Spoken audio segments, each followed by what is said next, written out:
কতক্ষণ আল্লাহ বলে কার মনে কি আছে আমি ছাড়া কেউ বলতে পারবে না। আল্লাহ পৃথিবীর জমিনে সব কিছু মানুষকে দিয়ে দিয়েছে, কিন্তু 5টা জিনিস কিয়ামত পর্যন্ত আল্লাহ কাউকে দেবেন না। তার মধ্যে 1 নম্বর হলো মৃত্যু।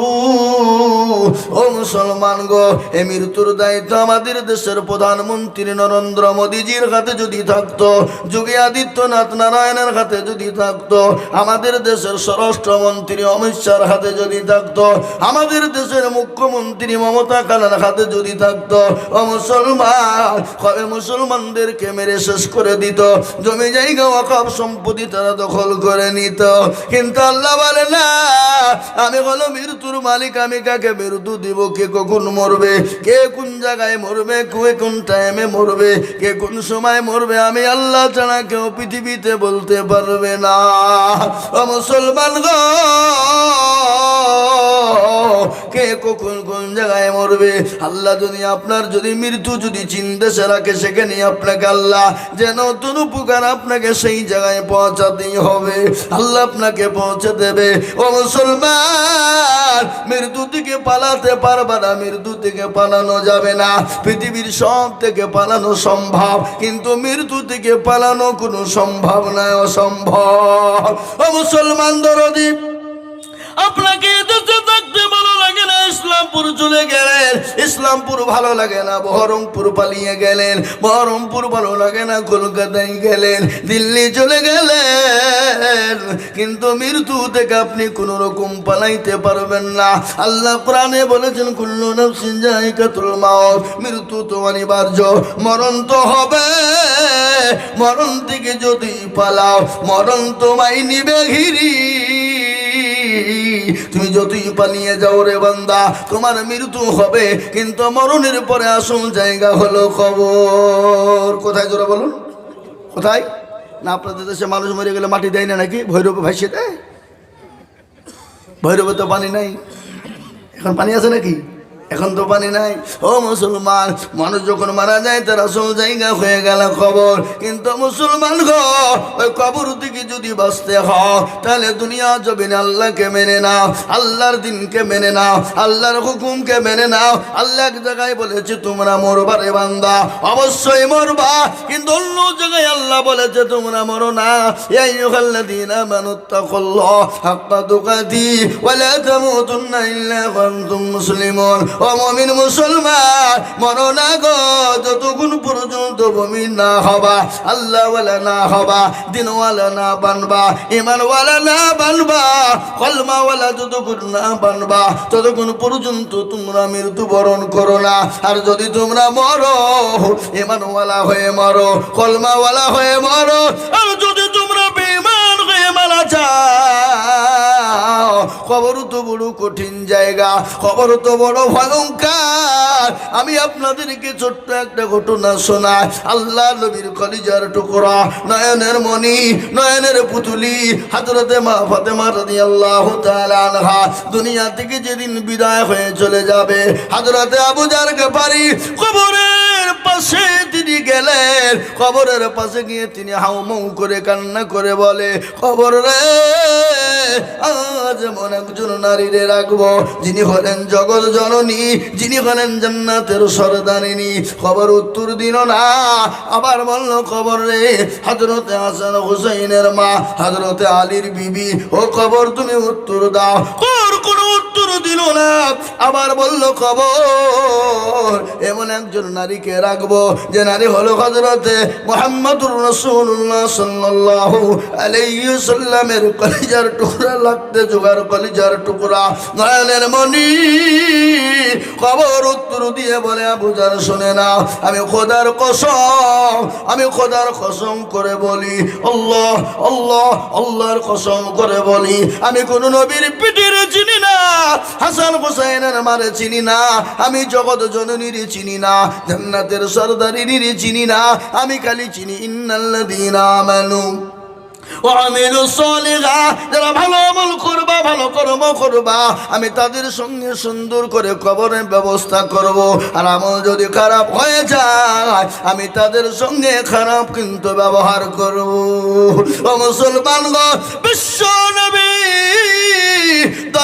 নবীর বিবি হযরতে খাদিজাতুল কুবরার একটা কথা মনে হয়ে গেল। আমার কথা বলি ভাই, নবীজির বিবি হযরতে মা খাদিজার কথা মনে হয়ে গেল।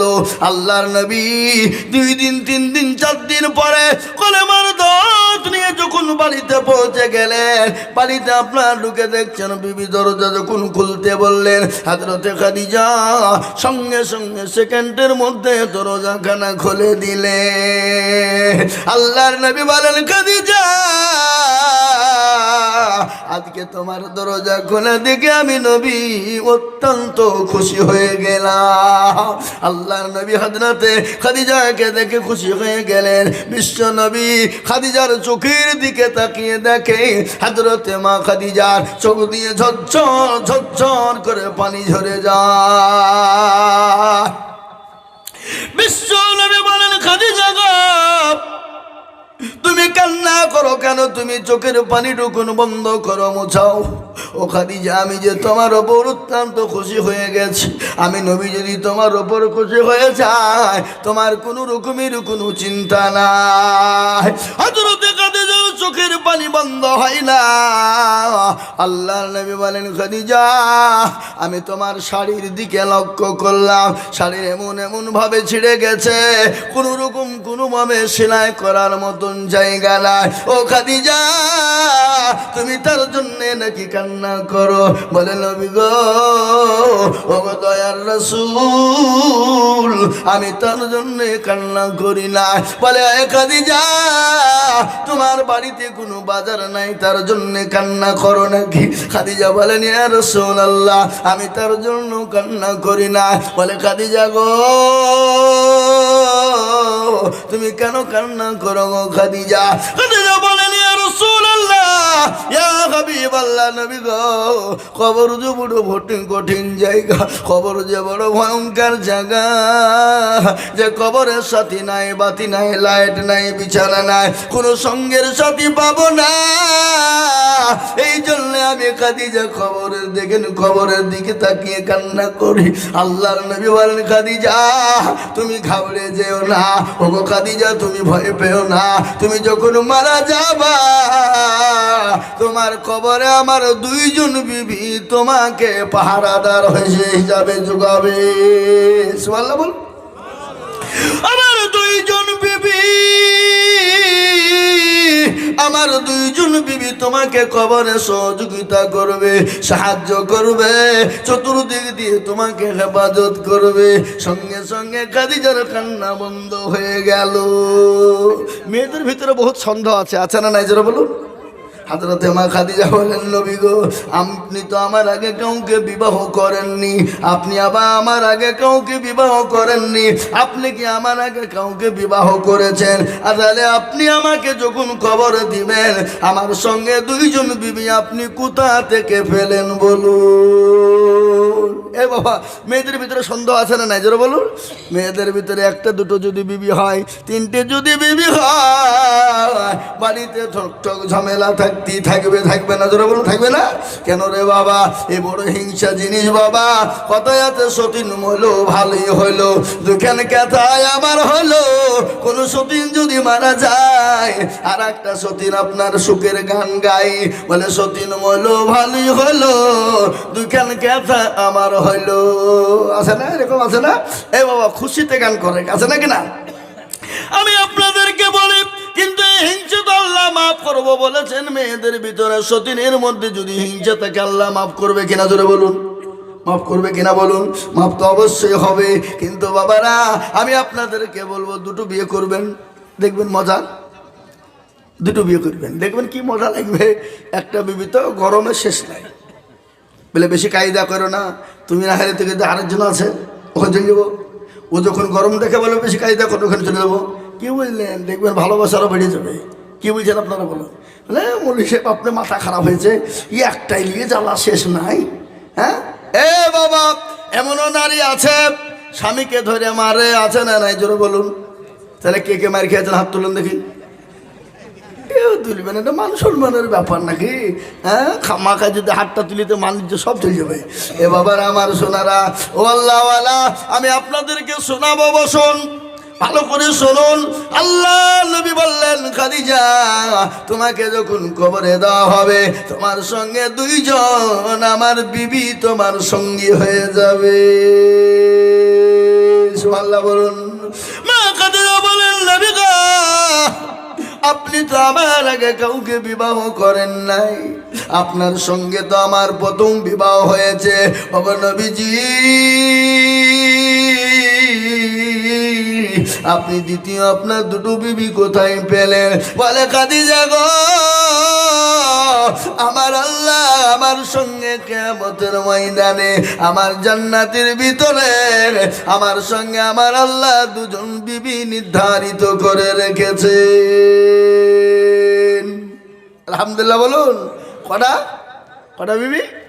বিশ্ব নবীর বিবি খাদিজা বললেন, ইয়া রাসূলুল্লাহ, আপনার দুই বিবির নাম কি একটু বলবেন, শোনাবেন? কি গো, দুইজন বিবির নাম বলবো না? বলবো না? কি বলবো না? বলবো না? আল্লাহর নবীর সঙ্গে জান্নাতে দুইজন বিবির সঙ্গে বিবাহ হবে এবং ওই দুইজন বিবি মা খাদিজাকে পাহারা দিবে কবরে। শোনাবো আপনাদেরকে, কিন্তু তার আগে আমি বলবো, বাপ ও আল্লাহওয়ালা দিনওয়ালা, আজকে গোটা পৃথিবীর খবর আপনাদেরকে জানাইলাম রে বাবা। আজকে গোটা ওয়ার্ল্ড চাইছে মাদ্রাসা, মসজিদ, গোরস্থান, কবরস্থান, ঈদগাহ সমস্ত উঠিয়ে দিতে হবে, কিন্তু আমি আপনাদেরকে বলবো, তারা কখনোই হাজার চেষ্টা করুক না কেন, মাদ্রাসা, মসজিদ, মার্কাজ, কবরস্থান, গোরস্থান উঠিয়ে দিতে পারবে না। আমি বলবো, বাপ, এটা হলো গোরস্থানের উন্নতি কল্পে জালসা। আমি হাদিস পড়েছি, নবী বলেছেন, আউয়ালু মানাজিলা মঞ্জিলুল কবর, তোমার সর্বপ্রথম মঞ্জিল সেটা হলো কবর। ওই কবরে যদি বসতে চাও, দুনিয়ার জমিনে আল্লাহর দিনকে আঁকড়ে ধরো, আল্লাহর হুকুমকে ধরো, কলমাকে আঁকড়ে ধরো, মসজিদ মুখী হয়ে যাও, দিনমুখী হয়ে যাও। তাই আমি বলবো, বাপ, আমাকে বলে দিয়েছে হুজুর গো, আমাদের দেশে যখন মানুষ মারা যায় গোরস্থান, কবরস্থানে যেতে বড় আমাদের কষ্ট হয়ে যায়। বলে, কেন কষ্ট হয়? বলে, আমাদের এখনো পর্যন্ত গোরস্থানের রাস্তা কিনতে পারিনি, পরের জমি দিয়ে যায়। আমি আপনাদেরকে বলবো, ও বিলপাড়ার মানুষেরা, যদি কালকে আপনার রাস্তাটা আপনার বাপ মারা যায় যদি বন্ধ করে দেয়, যদি নিয়ে যেতে না দেয়, আপনি তো যেতে পারবেন না, আপনার তো ক্ষমতা না, আপনাকে যদি কোনো পর্যন্ত অনুমতি না দিবে আপনি জবরদস্তি করে যেতে পারবেন না। তাই গোরস্থানের রাস্তা কেনার জন্য বহু টাকার প্রয়োজন। আমাকে কমিটির লোক বলল, হুজুর গো, গোরস্থানের রাস্তা কেনার জন্য আপনি একটু হাত পাতবেন নবীর মেহমানদের কাছে, আল্লাহর বান্দাদের কাছে একটু বলবেন, গোরস্থানের জন্য ইনশাল্লাহ কিছু না কিছু দেবে। আমি আপনাদেরকে বলবো, লম্বা চওড়া বয়ান নয়, ও মুসলমান দরদি গো, বহু টাকা বহু দিকে চলে যায়, বেবি বাচ্চা ছেলে মেয়ের পিছনে চলে যায়, আত্মীয়র পিছনে চলে যায়, বন্ধু বান্ধবের পিছনে চলে যায়। আপনার নিজের আসল ঘরকে তৈরি করার জন্য, কবরকে নিজের সুন্দর বানানোর জন্য, কবরস্থানে যাওয়ার জন্য, সুন্দর করে রাস্তা করার জন্য অনেকের বাপ চলে গেছে, অনেকের মা চলে গেছে, অনেকের ভাই চলে গেছে, অনেকের বন্ধু চলে গেছে, অনেকের কলেজের টুকরা সন্তান চলে গেছে। আমরাও যে কালকে যাব না এ জীবনে কেউ গ্যারান্টি দিতে পারবে না। গত পরশু দিনের ঘটনা আমার চোখে পড়ে গেল বাবা। আল্লাহু আকবার। 34 নম্বর জাতীয় সড়কের মধ্যে একজন সুদর্শন যুবক,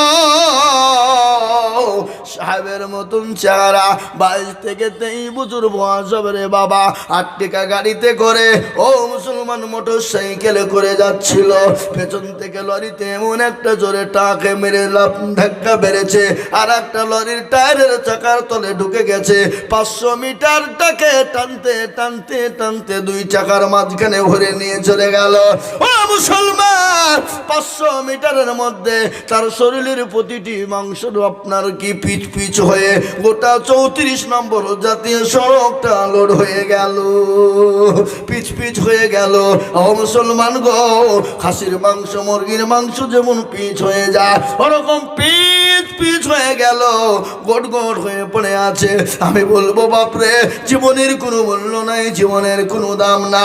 ও মুসলমান গো, তাই নিজে বাঁচুন, আপনার সন্তান আদিদেরকে বাঁচান। ইয়া আইয়ুহাল্লাযীনা আমানু কু আনফুসাকুম ওয়া আহলিকুম নারা, ও ইমানদারেরা নিজে বাঁচো, সন্তান আদি আত্মীয় স্বজন মা বাপদেরকে বাঁচাও। কোথা থেকে বাঁচাবা?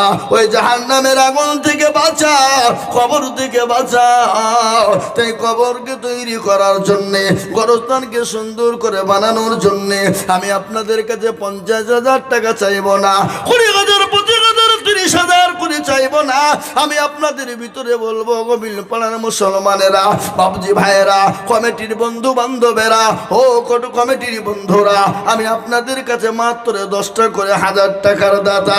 আমি একবার তকবীর দেব, তকবীর দেওয়ার সঙ্গে সঙ্গে বলবেন, হুজুর গো আমার কাছে জান আছে মাল না, ও গো হুজুর আমি পরে অল্প অল্প অল্প অল্প করে দিয়ে শোধ করে দেব। তাই একবার তকবীর দেব, তকবীর দেওয়ার সঙ্গে সঙ্গে ডানে বাঁয়ে পিছনে সামনে ওপরে সর্বপ্রথম 10,000 টাকার দাতা একজন। একবার মোহাম্মত দিয়ে বলি নারে তাকবীর। আল্লাহর বান্দা সর্বপ্রথম একজন দরুদি গো, দরদি মুসলমান আল্লাহর বান্দা সর্বপ্রথম 10,000 টাকার দাতা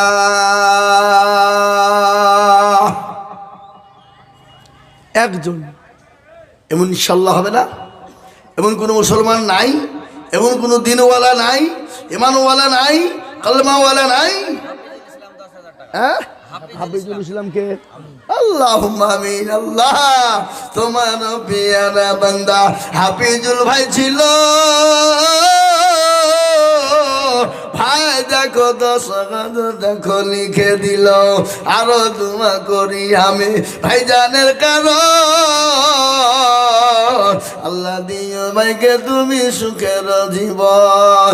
আরো দোয়া করি আমি করি গো রব্বানা, ভাইকে তুমি যেন কখনো ভুলো না।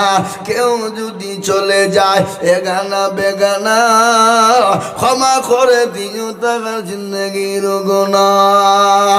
ও মুসলমান গো, 1 নম্বর 10,000 হয়ে গেল। নাম্বার 2 10,000। ও আল্লাহর বান্দা, আল্লাহর গোলাম, নবীর উম্মতের দল, আল্লাহর বান্দা বলুন দেখি নাম্বার 10,000 টাকা নগদ 7,000। আরে সুবহানাল্লাহ, দেন আমার হাতে দেন, একবার লাড়ি দেখে দেন। দেখো দেন, হ্যাঁ এই দেখেন আব্দুল মুহিন, এই দেখেন আল্লাহর বান্দা 10,000 তার মধ্যে 7,000 টাকা নগদ, 3,000 বাকি। আল্লাহর পেয়ারা বান্দা আব্দুল মুহিন ছিল, 10,000 টাকা তোমার বান্দা গোদা নিল। এ নগদ 7 বাকি 3 মিলে 10 হলো। আরো দোয়া করি আমি তোর মা বাপের জন্যতে, এ শান্তি সুখ দিও তুমি দুটো জাহানেতে। আরো দোয়া করি আমি করে গো রব্বানা, তার মা বাপকে তুমি কখনো ভুলো না। 17 গাফারো তুমি ও পাক বাড়ি, আর আমি জানেন কি তুমি গো করে দিও ভারী। আল্লাহ ও মুসলমান ঠিক রাখো ঈমান, ইসলামের বাতি ডুবায়ো না। আমি যদি যাই গো মরে বিদেশের মাটিতে, লাশটা আমার পৌঁছে দিও আমার মায়েরই কোলেতে। লাশটা আমার পৌঁছে দিও আমার মায়েরই কোলেতে। অনেক ছেলে বিদেশে যায়, দিল্লি বোম্বাই গুজরাট চলে যায়, সৌদি কুয়েতে চলে যায়। অনেক ভাই বন্ধু মারা যায়, তাদের কবর বলা হয়। আমরা যদি বিদেশে মারা যায়, আমাদের লাশটা জানে আমার মায়ের কোলে পৌঁছে দেওয়া হয়। ও বন্ধু, এই যে 2 নম্বর হয়ে গেল আল্লাহর বান্দা নবীর সুন্নাত জিন্দা করব। নবী আমার বললেন মাউতামাসসাকা বিসুন্নতি ইনদা ফাসাদি উম্মতি ফালাহু আজরু মিয়াতিন শাহীদিন। রাসূলুল্লাহ বললেন ফিতনার জামানায় যারা নবীর 3 নম্বরের সুন্নতকে জিন্দা করে দিতে পারবে, নবীর চোখের পানিটুকুন মুছিয়ে দিতে পারবে, আমার নবী বললে ওই বান্দার জন্য তার আমলনামায় 100 শহীদের মর্যাদা দেওয়া হবে। সুবহানাল্লাহ বলুন। ও মুসলমান গো, পমাইপুরের বিলপুরের মুসলমানেরা 2 নম্বর 10,000 হয়ে গেল। 3 নম্বর আর একটা আল্লাহর বান্দাকে বলবো বাবা নবীর সুন্নতকে জিন্দা করার জন্য আর একজন দরদি গো, ও দরদি 10,000 টাকা দিয়ে গোরস্থানের রাস্তা কিনব, নিজের ঘরটাকে সুন্দর করে মজবুত বানাবো। আর একটা 10,000 টাকা নাই বাপ, ও সোনা, ও আল্লাহ আল্লাহ আকবার। কত? আল্লাহ আমিন। কি নাম? হ্যাঁ, আব্দুল হাকিম। আরে সুবহানাল্লাহ। আল্লাহর পেয়ারা বান্দা আব্দুল হাকিম ছিল, তোমার পেয়ারা বান্দা 10,000 দিল, এ নগদ 2 বাকি আর মিলে 10 হলো। আল্লাহ তুমি দানের পাল্লা ভারী করে দিও, আর দোয়া করি তাহার মা বাপের কারো আল্লাহ দিও তার মা বাপকে সুখের জীবন। মা বাপ খবর বড় কঠিন, ওই কবরে অনেকের মা জন্ম দুঃখিনী আছে, অনেকের বাপ চলে গেছে, অনেকের কলিজার টুকরা মা, যে মা সন্তানের জন্য রাতকে রাত মনে করেনি, দিনকে দিন মনে করেনি, যে মা শীতের রাত্রি। এই ভাই কারা কারা কত বড় তারা বদমাইশ দেখো, ওয়াজ চলছে উঠে পালাইছে, মনে টাকা দিতে হবে, চ পালাইতে বলছে। হ্যাঁ, আল্লাহু আকবার। টাকা দিতে হবে না, বসো ভাই আমার দরদে মুসলমানেরা। অনেকের জলও দোকানে করবো ধরেনি মা, যে মা রাতকে রাত মনে করেনি, শীতকে শীত মনে করেনি, যে মায়ের পেটে যখন বাচ্চা এসে যায় 1 দিন 2 দিন 3 দিন 4 দিন 1 মাস 2 মাস করতে কত যত দিন যায় মায়ের তত কষ্ট বেড়ে যায়, যত দিন যায় তত কষ্ট বেড়ে যায়। মা যখন খেতে বসে খেতে পারে না, সন্তান পেটের ভিতরে যখন লাথি মেরে দেয়, মাথা লাগানা সরে ফেলে দিয়ে দেওয়ালের সঙ্গে টান দিয়ে দাঁড়ায়, বলে মাবুদ গো আমি আর মনে হয় বাঁচবো না, তুমি জীবনটা নিয়ে না। আর কষ্ট সহ্য হয় না, যখন মা যখন ঝাড়ু দিতে যায় ঝাড়ু দিতে পারে না। ও মুসলমান গো, মা কি জিনিস, মায়ের জীবনে জীবনে মায়ের ঋণ আপনি কোনোদিন শোধ করতে পারবেন না। আল্লাহ নবীর দরবারে একজন এসে বললেন ইয়া রাসূলুল্লাহ, ইয়া হাবিবাল্লাহ, নবী গো আমি আমার মায়ের দুধের ঋণ শোধ করে ফেলেছি গো নবী। আল্লাহর নবীর চোখগুলা মোটা মোটা হয়ে গেল। আল্লাহর নবী বলে কি করে তুমি তোমার মায়ের দুধের ঋণ শোধ করলে বলো? বলে ইয়া রাসূলুল্লাহ আমার মাকে আমি কাবা শরীফের মধ্যে আমি ঘাড়ে করে তপ করিয়েছি, মদিনা ঘুরিয়েছি, সাফা মারওয়া দৌড়িয়েছি গো নবী। আল্লাহর নবী বললেন ও পাগল আমার সাহাবা, শোনো শোনো শোনো, তোমার মাকে তপ করিয়েছ, কাবা শরীফ ঘুরিয়েছ, মদিনাতুল মুনাওয়ারা তুমি ঘুরিয়েছ। আমি বলি তোমার মাকে যদি তোমার বুকের চামড়াকে যদি তুমি কাটো, কাটার পরে যদি তোমার মায়ের যদি পায়ের জুতো তুমি তৈরি করে দাও, তোমার মায়ের একদিনের একদিনের বেদনা একদিনের কষ্ট তুমি ঋণ শোধ করতে পারবা না। সুবহানাল্লাহ বলবেন না? এই জোরে সুবহানাল্লাহ বলুন। মা কি জিনিস? মায়ের যখন পেটে বাচ্চা থেকে যখন অপারেশন থিয়েটারে চলে যায়, অপারেশন থিয়েটারে যাওয়ার সময় তার স্বামীকে গোপনে ডেকে বলেন, স্বামী গো, আপনার সঙ্গে চলতে গিয়ে যদি কোনো রকম বেয়াদবি করে যায় আপনি আমাকে ক্ষমা করবেন, আমাকে মাফ করে দিবেন। ও স্বামী, আমার তো শরীরটা ভালো নয়, আমি আর বাঁচবো কিনা মনে নাই, আমি হয়তো আর ফিরে আসবো না, আমার জীবনে কোনো গ্যারেন্টি নাই। ও গো স্বামী, আপনি আমাকে ক্ষমা করবেন, মাফ করে দিবেন। স্বামীকে বলে দিয়ে ক্ষমা চাওয়ার পরে ওই মা যখন অপারেশন থিয়েটারে চলে যায়, মায়ের সন্তান যখন ভূমিষ্ঠ হওয়ার সময় হয়ে যায়, মায়ের শরীরে আত্মা থাকে না, আত্মাটা আল্লাহর আরশ মহল্লায় চলে যায়। মা মনে হয় আর বাঁচবে না। ওই মায়ের যখন সন্তান যখন দুনিয়ার জমিনে আসে, মায়ের শরীর দিয়ে তাজা তাজা বালতি বালতি রক্ত চলে যায়। ওরকম রক্ত যদি কোনো পুরুষের শরীর থেকে চলে যেত, পুরুষ তো রক্ত শর্ট হয়ে মারা যেত। কিন্তু আল্লাহ রাব্বুল আলামিন ওই নারীকে আমার আল্লাহ হেফাজত করেন। আল্লাহু আকবার। ওই মা যখন সন্তানের চেহারা খানা দেখতে পায়, সন্তানের চাঁদ মুখখানা দেখতে পায়, মা 9 মাসের 9 দিনের বেদনা, আপনার সমস্ত রক্ত সমস্ত জিনিস মার কাছে পানি হয়ে যায়। ওয়ালা বলুন, ওই মা যাদের দুনিয়া থেকে চলে গেছে, যাদের মা অসুস্থ আছে রে বাবা, ওই মায়ের নামে আমি আপনাদের কাছে 10টা করে 1000 টাকা দেখতে চেয়েছিলাম, তার মধ্যে 3টে পেয়ে গেলাম। 4 নম্বরের একজন আল্লাহর বান্দা 10,000 টাকার দাতাকে গেছে, একটু বলবে নাই?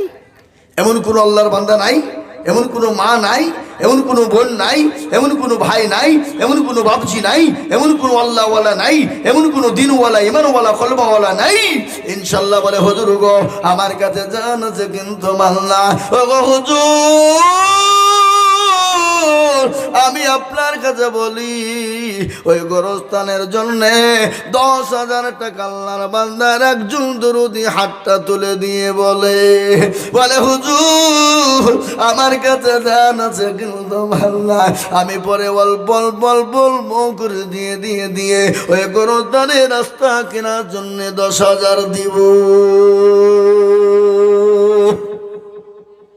আর একটা বাপ কে আছে দেখি, ইনশাল্লাহ হিম্মত করুন, বরকত হবে, রহমত বর্ষণ হবে, দিনের স্বার্থে, ইসলামের স্বার্থে, ইসলামের হেফাজতের জন্য, দিনের হেফাজতের জন্য, আপনার আমার কবরটাকে কুশাদা বানানোর জন্য, সুন্দর ঘর বানানোর জন্য আমি আর একজন দরুদিকে বলি, 10,000 টাকার দাতা এই বিলপাড়ার মাটিতে এমন কোনো ভাগ্যবান আর একটা হবে না বাপ?